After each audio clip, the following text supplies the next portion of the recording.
አቢባ ቢዝነስ ውማን ናት። እንዴት በሉኝ። በቀደም ይሄ ወንድሜ ሄዶ ያናግራትም አያናግራትም ያቺ ልጅ ዳትናገርም አትናገርም አራቅም ስለሱ ጉዳይ ማንሳት አልፈልግም። የዚህ ወንድሜ ችግር ውስጥ እንዳይገባ ማድረግ ትችል ነበር። ተው በቃ ሙባረክ ወዳለው ይሄ ጉዳይ እዚህ ጋር መነጋገር የለብንም በውስጥ እንጨርሳለን ብላ ማለት ነበረባት። ነገር ግን እሷ የቤቱ ቫይራል እንድነሳላት የቤቱ ቫይራል ከፍ እንድልላት ምርጥ ወንድሜን አንገቴን የሚሰጥለት ሙባረክን እዛ ጋር ሞዳትን ሰሚራን አውጥታ አፏን እየከፈተች ነበር። እኔ አልችልም እንደዚህ አይነት ነገር መታገስ አልችልም ነበር። ሰከንድ ደግሞ እሷን ለምን ትጠላለህ ብላችሁ ካላችሁኝ እኔ ምንልክም በጣም ነው የምጠላው። ቢኮዝ ያደረገብንን ስለማቀው በደንብ አምርሬ ስለምጠላው ብዙ ታሪክ አለ። ታሪክ ለማታውቁት እሷ ደግሞ ከጀርባዋ ምንልክን ለጥፋ የምትቀመጥ ሴት የኦሮሞ ልጆችን በኦሮሞ ልጆች እየተዳደረች በኦሮሞ ልጆች ኮይን እየተዳደረች ምንድነው የምታደርገው? እሷ የኦሮሞ ጠላትን ተናግሬ ነበር ከዚህ በፊት በምንልክ ሲኔ ትጠጣለች ብዬ። እሷ ደግሞ ትናገራለች። እኔ ምንልክን የሚነካብኝ ሰው እሰድበዋለሁ፣ አወርደዋለሁ፣ አንቋሻዋለሁ። ሰው እኮ አትመስልም እሷ። የእውነቴን ነው የምላችሁ።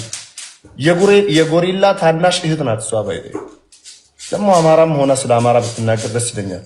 ማትረባ የእውነቴን ነው የምላችሁ። እስቲ ጥሩልኝና ከኔ ጋር ታውራ። እኔ ልንገራት፣ እኔ ላስተንፍስላት። አልተመቸኝም ነበር ሰሞኑን መንገድ ነበርኩ። ጥሩልኝ የኛ ልጆች፣ እኔም ማውቃችሁ የኔ ፍሬንዶች ሄዳችሁ እሷ አስሪ እየተርመጠመጣችሁ ትቃወሚያለሽ። ሁለተኛ ሚስት፣ ሶስተኛ ሚስት፣ አራተኛ ሚስት የሚለውን ለምን ትቃወሚያለሽ እያሉ እኮ ቪዲዮ ይሰሩዋሉ። የሚወጡትም አሉ እንደዚህ የሚፈልጉም መደረብ የሚፈልጉም ክብር የሌላቸው ሴት። ሀቢባ ስለ ክብር እያወራች ነው። አስቡት እንግዲህ ከሀቢባ ጋር የሚያግባባን ቋንቋ የጥቅም ቋንቋ እንጂ ሃይማኖታዊ ቋንቋ አይደለም። በመሆኑም ትዳር ባለው ወንድ ላይ የምትደረብ ሴት ክብረ ቢስ ብላለች። አንቺንስ ምን እንበልሽ ሀቢባ? የዚችን የሴትዮ የትዳር ምርጫ ክብረ ቢስ ካልሽው የአንቺ የትዳር ምርጫ ምን እንበለው? የአንቺም የትዳር ምርጫ ክብረ ቢስ ነው። ከጥቅም አንጻር አንቺ ጋር ጥቅም ድንበር የለውም፣ ቋንቋ የለውም፣ ሃይማኖት የለውም፣ ምን የለውም። እቺ ሴትዮ እንደዚህ አይነት ትዳር ምርጫ ውስጥ የገባችሁ ተጠቀማለሁ ብላ ነው። አንቺም እንደዚህ አይነት ክብር አይደለም ህይወትን የሚያሰጣ የትዳር ህይወት ውስጥ የገባችሁ ለጥቅም ብለሽ ነው። በነገርሽ ላይ ሃይማኖት ህይወት ነው። ስለዚህ አንቺ ጋር ሃይማኖት ምናምን የሚባል ነገር የለም። ጥቅም ብቻ ነው። ጥቅም ላይ ብቻ ዲፔንድ የሆንሽ ሴት ነሽ። በነገርሽ ላይ አንቺ ቤት የሚመጡ ሰነፎች ናቸው። እንደነ ሙባረክ አይነት ሰነፍ ሰዎች በቢዝነስ ላይ ጠንካራ ያልሆኑ፣ በሃይማኖት ላይ ጠንካራ ያልሆኑ በጣም ሰነፍና የማይረቡ ሰዎች ናቸው አንቺ ቤት የመጡት። አንቺ የሰነፎች አለቃ ስለሆንሽ ነው እንጂ አንቺ እንደዚህ አይነት ነገር ስላደረግሽ መደረብን የምታቆም ሴት አለች ማለት አይደለም። ሴት ጥቅም ያለበት ቦታ ትገባለች፣ እንዳንቺ ማለት ነው። ሴት እንዳንቺ ናት። ጥቅም ገንዘብ የሚያስገኝላትን ነገር ማንም አያስቆማትም። ዝሙት እየሰራች አይደለም ሴቲቱ ሁላ። አንቺ ዝሙት ሲሰራ ኖ ብለሻል አላልሽም? ዝሙት ጥቅም ካስገኘ አስገኘ ነው ለአንቺ ማለት ነው። እንደዚህ አይነት በሃይማኖት ውስጥ አትግቢ። ሰነፎችሽን በስርዓቱ አርገሻ አስተምሪ። አስባችሁታል? ያኒ ወይኔ አሁን ሙባረክ ማለት ነው ኢቭን ሰላት ይሰግዳል። ሰላት የማይሰግዱ እንኳን አይደለም ከአንድ በላይ ማግባት አንዲቱ ራሱ እሱ ጋር እንዴት ነው የምትኖረው? እንዴት ነው እሱ ጋር የምትተኛው? ሰላት የማይሰግድ ባል ካላችሁ ከዛ ወንድ ጋር አትተኙ። መተኛት አይበቃላችሁም እኮ ሐራም እኮ ነው። መስገድ አለበት እኮ መስገድ አለበት፣ መጠንከር አለበት፣ መስራት አለበት። እስልምናችን በስነ ስርዓቱ ህዝብን የሚያነጽ የሰው ልጅ የሚያነጽ ነው። ምክንያቱም ለሰው ልጅ አላማ ነው የመጣው። በመሆኑም የሰዎችን ምርጫ ከክብር ጋር አታያይጂ።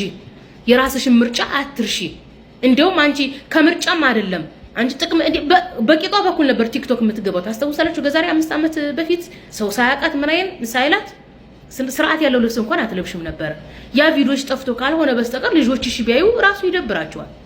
እንደ ሴት ልጅ የምትወልድ ሴት ትዳር ያላት ሴት የትዳር የተከበረ ነው የሚል ሴት እንዴት ነው ከኋላው ሰውነቱን በስነ ስርዓቱ እንደው ያንቀጠቀጠች ነበርኩ እያሳየች ላይ የምትገባው? አረ አይደብርሽም እንዴ? አንቺ መቼም ወደ ኋላ የሚመለስ የለም።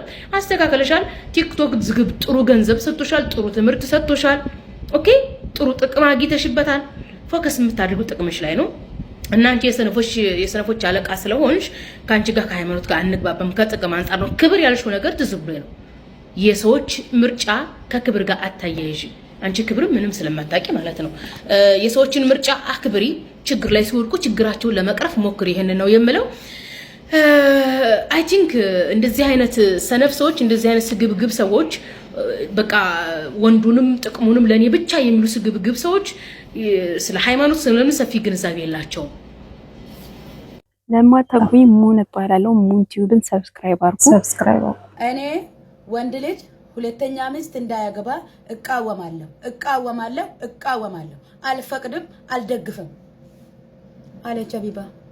እኛም እኮ እንቃወማለን። ማንኛውም ሴት አይደለም ባሏ ሌላ ሊያገባባት በየሁለት ቀኑ ሂዶ ሌላ ጋር አድሮ መምጣቱን ተይና፣ ሌላ ወንድ ልጅ ማነው ሌላ ሴት ልጅ ቀና ብሎ እንዲያያት አንፈልግም። አገብተን ላላየ ነው አፍቅረን አይተናል። አንፈልግም። ደማችን ነው ምፈላ። አንችልም፣ በቃ አንችልም። እንወድሻለን። ስለዚህ ከጎናችን ስለምትቆሚ፣ ስሜታችንን ስለምትረጂ፣ ስለምታግጂን እናመሰግናለን። እኛም እኮ ካንቺ ጎን ነን። ግን አንዳንዴ አዳማጭ አለን ብለን ድንበር ማለፍ ጥሩ አይደለም። ከላይ ተፈቅዷል። ምንም ማድረግ መቻል ነው፣ ሰብር ማድረግ ነው። ያው አንዳንዴ አዳማጭ አለን ብላችሁ ኦቨራቱ ነው። ወንድ ልጅ ማስተዳደር እስከቻለ ድረስ የሰው አይን የማያሳያት ከሆነ የሰው ቤት ውስጥ ጎንበስ እንድትል የማይፈቅድ ከሆነ ቤቱን አክብሯት፣ ወዷት፣ አንከባክቧት ካኖራት እየወለደች እያሳደገች በስነ ስርዓት ሳትደክም ሳትሰበር ካኖረች ከቻለ አይደለም 1-4 ይችላል ማግባት። ይሄ ደግሞ የኛ ቃል አይደለም። ወደን ሳይሆን ተገደን ነው። ዋጥ ማለት ከዲን በላይ ምንም ነገር የለም። ከሃይማኖት በላይ ምንም ነገር የለም። ደግሞ ሙባረክ ማግባት ይችላል። ይችላልው ካለ ይችላል። خلاص አስተዳድራለሁ ካለ ያስተዳድራል። የፈለገ ከሱ ጋር ይኖራል፣ ያልፈለገ ላሽ ይላል። ግዴታም የለባትም እሷ። በነገራችን ላይ ግዴታ አለባት በሸሪዓ መንገዱ ከሄደች ማለት ነው። ምንም ምክንያት ሳይኖራት እሱ ትዳር ደረብብኝ በማለት ብቻ ፍቺ መጠየቅ የለባትም። አትችልም፣ ሲጀመር አይሆንም። እና ሌላ ደግሞ የኔ ሐሳብ የአላህ ውሳኔ ሳይሆን የኔ ሐሳብ አንድ ወንድ ልጅ ባለቤት የሚሆን ወንድሜ ውጪ ሚስቱን ቤት አስቀምጦ ውጪ ከመልከሰከስ ከሌላ ሴት ጋር እንደፈለገ ውሎ አድርጎ የሚያረጋውን አርጎ መጥቶ እኔን በሽታ ከሚያመጣብኝ በስነ ስርዓት አግብቶ ያስተዳድራት ከኔ ጋር ችግር የለብኝም። በሽታም ያመጣብኛል፣ ስሜም ይጠፋብኛል። ባሏ እኮ እንደዚህ ልክስክስ ነው፣ እንደዚህ ባለጌ ነው። እስቲ አንድ ንገረኝ፣ ሁለተኛ ሚስት አግብቶ ባለጌ የተባለውን አንድ አምጪልኝ። ማንም ሁለተኛ ሚስት አይደለም 3ኛ 4ኛ አግብቶ ባለጌ የተባለውን አላየውም። ግን ውጪ ዝና አድርጎ ሁሉም ባለጌ ነው። ኦኬ ተረጂ። እኔ ሁልሽም የሴቶችን ሐሳብ አትመርጂ። ኦኬ ይሰሙኛል ብለሽ አትመርጂ። እናንተ ሰዎች ክብራችሁ መጠበቅ ከፈለጋችሁ ወንዶቻችሁ ባሎቻችሁ በሽታ ከሚያመጡባችሁ አግባ። እኔ ቁጭ ብዬ ነው ምድራችሁ በሉ። በሽታችሁን ወጥ አርጋችሁ ማለት ነው። እናንተ አታዩም እንዴ? ማንም ዝና ያደርጋል፣ ማንም አላህ ከጠበቀው በስተቀር። በዚህ ዘመን ደግሞ ዱንያ ያስፈራል። ማንም የተጠበቀ የለም። አስተግፍሩላህ ላዝም ያ ረብ ጠብቀኝ፣ ባሌንም ጠብቀልኝ፣ ወንድሜንም ጠብቀልኝ ማለት ገና የሚመጣውን ባሌን ማለት ነው። አባቴንም ጠብቀልኝ፣ ወንድሜንም ጠብቀልኝ፣ የሚመጣውን ባሌንም ራሱን እንዲጠብቅ ያ ረብ። በተረፈ እኔን ሀቢባ የሆኑ ሰዎች ስለተንጫጩ ምናምን ማቆም እንዳይመስላችሁ፣ መቼም አላቆምም። አሁን እየተንጫጫችሁ ያላችሁ በየስክሪን ሪከርዱ በየላይቭ እየገባችሁ ስለ ሃይማኖት ምናምን ተቀባጥሩ። እኔ ስለ ሃይማኖት አያገባኝም፣ ስለ ሃይማኖት አላወራሁም። ኦኬ ሶ እኔ እያልኩ ያለሁትን አሁንም በጋብቻ ላይ ጋብቻ ሁለተኛ ሚስትነትን እቃወማለሁ። ተደረባ የምትገባ ሴት አሁንም ክብረ ቢስ ናት፣ ዋጋ የላትም። ብቻዬን አንድ ወንድ አላገኘም ብላ የምታስብ እኔ ለአንድ ወንድ ብቻውን አልበቃውም ተለጣፊ ተደራቢ ካልሆንኩ በስተቀር ብቻዬን ብቁ አይደለሁም ብላ የምታስብ ሴት ትዳር እንዳለው ልጆች እንዳሉት እያወቀች በድብቅ ሁለተኛ ሆና የመጀመሪያ ሚስቱ ሳታቅ በክብር ያገባት ሚስቱ የመጀመሪያ ሚስቱ ሳታቅ ተደርባ ትገባለች። ይሄ ደግሞ የሚያናዳቸው አንደኛ ተደራቢ ተለጣፊ ሚስት ነን ባዮች፣ ሁለተኛ ደግሞ ሁለተኛ ሚስት ልታገቡ እያበሰላችሁ ያላችሁ ያከሸፍኩባችሁ ወንዶች በደንብ ተንጫጩ። ምን እንደምታምሩ አብረን እናያለን። እየቀጠልን ወደፊት